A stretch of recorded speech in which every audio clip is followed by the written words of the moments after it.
आदर्श माना हो अपने जीवन में, जिनके पद चिन्हों पे चलना चाहते हो, किसी से प्रेरित हुए हों, कोई ऐसा व्यक्ति?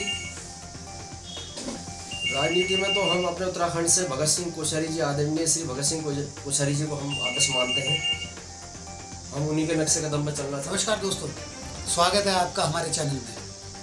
हमारे चैनल में अक्सर हमारा चैनल जो है खासकर ऐसे लोगों की बात रखता है जो समाज में कुछ न कुछ करने की बात करता हो, और इसी क्रम में हमारे साथ इस बार जुड़े हैं दीवान सिंह खाती जी।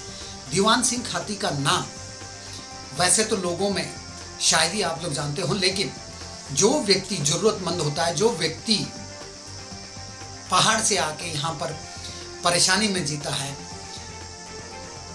वो जरूर जानता होगा। पहाड़ कहें तो उत्तराखंड के पहाड़, उत्तराखंड के ही नहीं बल्कि यहाँ पर बसने वाला उत्तराखंडी भी शायद दीवान सिंह खाती के विषय में जानता हो। एम्स में आप अगर चले जाएं तो दीवान सिंह खाती का नाम हर एक व्यक्ति जानता है। उसका कारण है कि ये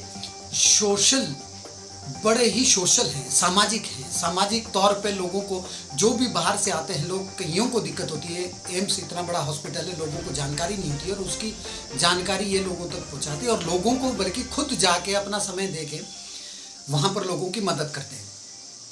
तो इस समय हमारे साथ जुड़े हैं, हम उनसे बात करेंगे कि वो आखिर ये जो जज्बा उनके अंदर आता है ये कहाँ से आता है। खाती जी, स्वागत है आपका हमारे चैनल में। नमस्कार जी, नेगी साहब, बहुत बहुत धन्यवाद आपका। अच्छा खाती जी, आप जिस तरीके से ये सोशल कार्य करने का, मीडिया तो हम लोग हो गए, पर सोशल जो कार्य आपके अंदर ये जागरूकता आखिर आई कहाँ से? ये ऐसा हुआ नेगी साहब, हॉस्पिटल में मैं देखता था कि कई बार मैंने भी स्टार्टिंग में चक्कर काटे, तो बाद में उन लोगों का दुख देखा तो मेरे से रहा नहीं गया। फिर मैं धीरे धीरे आज कम से 15 साल से मैं सेवा कर रहा हूँ। एम्स, सफदरजंग, GTV, पंत, दिल्ली के मतलब सब जगह बालाजी महाराज हमारे इष्ट देवता की आशीर्वाद से अच्छे लिंक बने हैं। उन्हीं की लोगों की सेवा करते करते उन्हीं के आशीर्वाद से आगे बढ़ रहा हूँ, और जब तक जिंदा हूँ तब तक सेवा करूँगा जी। अच्छा सर, इसके पीछे कहीं कोई पॉलिटिकल मंशा तो नहीं है कि नेता बनने का ख्वाब आप भी देख रहे हो? अक्सर क्या होता है, लोग बाग सेवा तो करते हैं लेकिन पीछे जरूर अपनी पॉलिटिकल अप्रोच लगाते हैं कि यार कल को मैं नेता बन जाऊं या कुछ इस तरीके का। ऐसा तो कोई प्लानिंग नहीं? नहीं साहब, ऐसा कोई मेरा राजनीतिक वो नहीं है। एक्चुअली क्या था कि मैं सेवा करते करते कभी विधायक जी के पास, कभी MP साहब के पास जाना पड़ता था इनके लिए, कभी एडमिशन के लिए, कभी उनको दिखाने मतलब जल्दी से जल्दी उनका इलाज हो जाए उनकी सिफारिश के लिए। तो मेरा ये है कि मतलब उनकी मैं सेवा करूं। मेरा कोई राजनीति वो नहीं है कि मैं मतलब पैसा कमाऊं या नाम कमाऊं। मेरे अंदर ये है, मैं जब तक हूं, चाहे मैं राजनीति में रहूं ना रहूं, मतलब मेरा सेवा करनी है। बस भगवान मुझे शक्ति दे और ऊपर वाले का आशीर्वाद रहे, बस मैं लोगों की सेवा करना चाहता हूँ। मेरे अंदर वो चीज़ नहीं कि मैं राजनीति, मतलब एक राजनीति का ये होता है कि मैं उनकी बात आगे रखता हूँ। मतलब उनको वहाँ जो भी उनके किसी को वहाँ पर पैसे की ज़रूरत पड़ जाती है, कहीं को इलाज की ज़रूरत पड़ जाती है, किसी को एडमिशन की ज़रूरत पड़ जाती है, तो कई मुद्दे होते हैं जिन पर एक राजनीति के तौर पर मुझे आगे बढ़ना पड़ता है, इसलिए मैं ये चीज़ें देखता हूँ।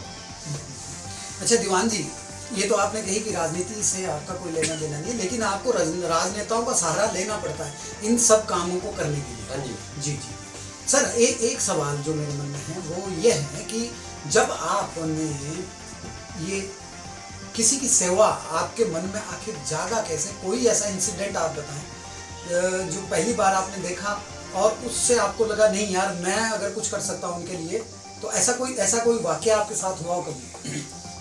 ऐसा हुआ नेगी साहब, मतलब जैसे मैं एम्स के पास रहता था, तो वहाँ पर क्या हुआ कि गांव से 1-2 बार आए कोई रिश्तेदार वगैरह आए, तो मैं उनके साथ एम्स चले गया।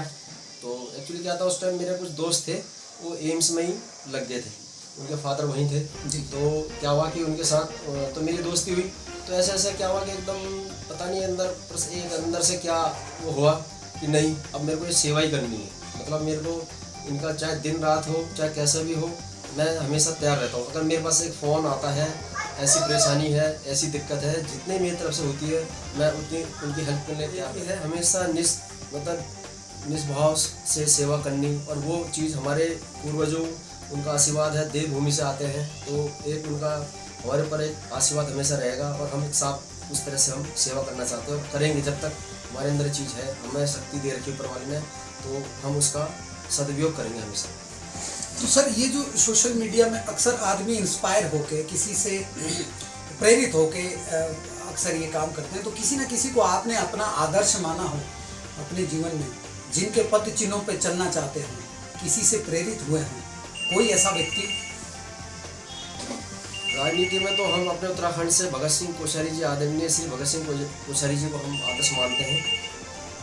हम उन्हीं के नक्शे कदम पर चलना चाहते हैं, और मतलब आगे उनका आशीर्वाद हमेशा मिलता रहा है जी।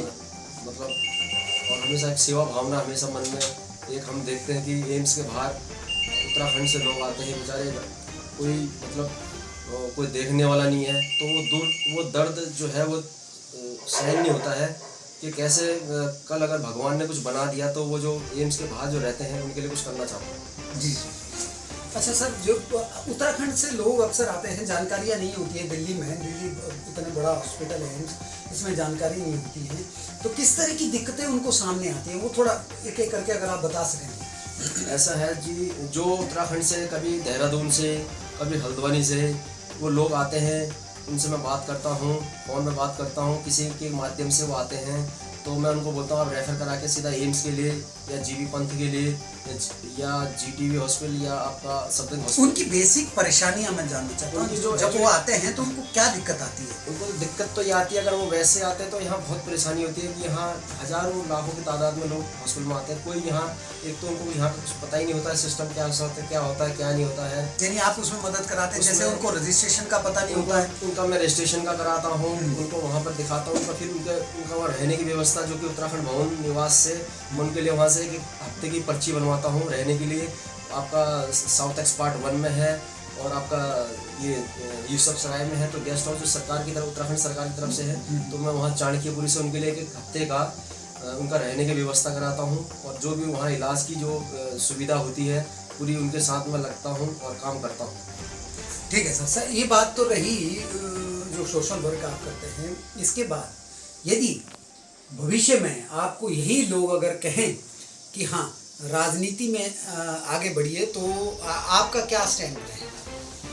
देखिए, राजनीति तो मेरे को अपने लिए तो करनी नहीं है, आज भी मैं अपने उस पर चलता हूँ, सेवा करनी है मेरे को। चाहे अगर ये लोग चाहते हैं, ये लोग चाहते भी हैं कि आप आगे बढ़ो, आप राजनीति करो, आप राजनीति में आगे लो, ताकि हम जैसे लोगों की आप सेवा कर सकते हो। क्योंकि ये मतलब जो उनकी दुख पीड़ा जो यहाँ से दिल से देखता हूँ मैं चीज़ को, तो उससे तो ऐसा लगता है कि जब तक कुछ सिस्टम में नहीं आओगे, आप पावर में नहीं आओगे, तो आप कुछ नहीं कर सकते। लेकिन अगर आप सिस्टम में आते हो, पावर में आते हो, तब आप उनके लिए बहुत कुछ प्लान कर सकते हो, सोच सकते हो, और भविष्य में कुछ ना कुछ उनके लिए अच्छे से अच्छा कर सकते हो। दीवान जी, लेकिन अक्सर देखा गया है सोशल मीडिया में, या हम देखते हैं अक्सर सोशल मीडिया में कि कई ऐसे उदाहरण हैं जो शुरू में अपना जो सामाजिक जीवन है वो इसी सोशल वर्क के द्वारा, सामाजिक कार्यों के द्वारा शुरू करता है, लेकिन बाद में वो पॉलिटिशियन अगर बन जाता है तो वो उन्हीं लोगों को भूल जाता है। इस पे आपका क्या कहना है? नहीं सर, मैं कोई पॉलिटिशियन परिवार से नहीं हूँ, मैं राजनीतिक परिवार से नहीं हूँ, मैं बहुत ही साधारण परिवार से आता हूँ, और मेरे अंदर एक सेवा भावना है। हम आज भी बालाजी बस लेके जाते हैं, हर महीने बस लेके जाते हैं। राम भक्त परिवार सेवा की तरफ से एक ऐसी हमारी संस्था है, पर्वतीय नवयुग आदर्श समिति एक संस्था है हमारी, जिसके माध्यम से हम सेवा करते हैं। आज भी हमारे अंदर वो सेवा भावना है सर। अगर आपके अंदर चीज़, अगर दिल में सेवा भावना रहेगी, चाहे आप कितने बड़े बन जाओ, आप ज़मीन पर रहोगे हमेशा। ठीक है। तो दीवान जी, ये तो आपने बात की। अब मैं जानना चाहूँगा, आप खुद भी कार्यरत हैं, आप इसमें से अपना समय निकाल कैसे पाते हैं? क्योंकि आप सरकारी संस्थान से जुड़े हुए हैं, तो उसमें से समय निकाल कैसे पाते हैं? सर, उसमें तो समय, जैसे सुबह जल्दी चले जाता हूँ, आपका बीच में ऑफिस भी जाना पड़ता है, सबको देखना पड़ता है। शनिवार इतवार भी मैं हॉस्पिटल में ही रहता हूँ, और बीच में जैसे भी टाइम मिलता है, और मेरे ऊपर बॉस वगैरह हैं, उनका हमेशा सहयोग रहा है मेरे ऊपर। उनको पता है कि ये लड़का सेवा में रहता है, तो इसे ज़्यादा डिस्टर्ब नहीं करते हैं, और ऊपर वाले सबसे बड़ी चीज़ है हमारे इष्ट देवता गोलू देवता बालाजी महाराज की कृपा रही है, कभी कोई काम में मेरे मतलब रुकावट नहीं आई है। खाती जी, बड़ा अच्छा लगा आपसे बात करके। तो ये थे दीवान खाती जी, जिन्होंने अपनी बात रखी और इनका ये कहना है, और ये बड़ी मुश्किल से हमें मिले और इनके बारे में कईयों से सुना था, मैंने पर्सनली कईयों से सुना था और इनकी कई लोगों ने तारीफ भी की थी कि जो पहाड़ से ज़्यादातर लोग आते हैं, क्योंकि ये पहाड़ के रहने वाले हैं, तो पहाड़ के लोगों का इनके प्रति एक विश्वास भी था। तो वो जब आते हैं, आने के बाद यहाँ पर इन्होंने देखा होगा, जो भी जैसा इन्होंने बताया कि जो प्रॉब्लम्स होती है रजिस्ट्रेशन से लेकर, यहाँ पर बहुत सारे नियम हॉस्पिटल्स के बदल चुके हैं, उनकी किस तरीके से उनको जानकारी देते थे, जानकारी के साथ साथ उनके रहने, उनके खाने का किस तरीके से हो सकता है, जितना बल्कि तन मन धन तीनों तरह से ये सेवा में लगे रहते हैं। और यदि भविष्य में ऐसे व्यक्ति आगे आए तो देश का, प्रदेश का ही नहीं देश का भी नाम होगा। तो हमारे साथ थे इस समय दीवान सिंह खाती, मैं शूरवीर सिंह नेगी दिल्ली से, कैमरा पर्सन जगदीश उप्रेती के साथ